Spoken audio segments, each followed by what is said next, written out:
One of the things that I always get asked, so I've been teaching at lecturing at Georgia Tech for 19 years. Number one question I always get is like, what do my kids need to do today to be successful in the future? And a lot of it, I think, comes down to not this technology, not this profession, not this career path, as much as the mindset. Absolutely. Right. And when you're dealing with middle school kids, I don't know about you, I was kind of a troublemaker. And it's a little bit of chaos Yeah. in middle school and then coming into high school. Walk us through kind of like that mindset. How do you coach when there's so much pressure? Mm-hmm. Kids are going through adolescence. There's the external factors, right? There's social media. There's all these distractions. There's things that pull them away from focusing.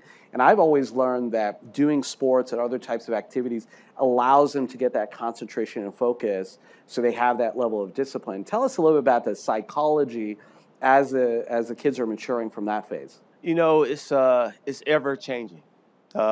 Kids 20 years ago are not like kids that are now, and kids 5 years ago.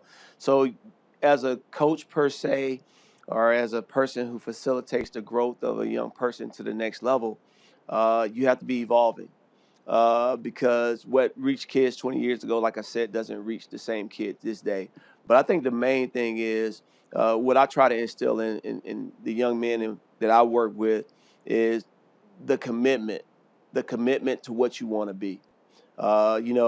They can say, I want to be this, I want to be this, but do you have the commitment to want to do it? And that means there's going to be good days, there's going to be bad days. And I've always said passion is something that you got love for and something you also hate. And so it's a combination, and that's what drives you.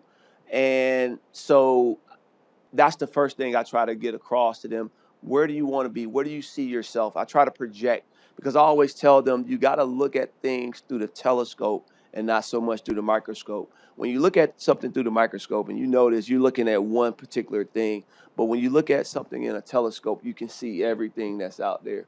And so you got to kind of give them that projection of where do you want to be? What do you want to do?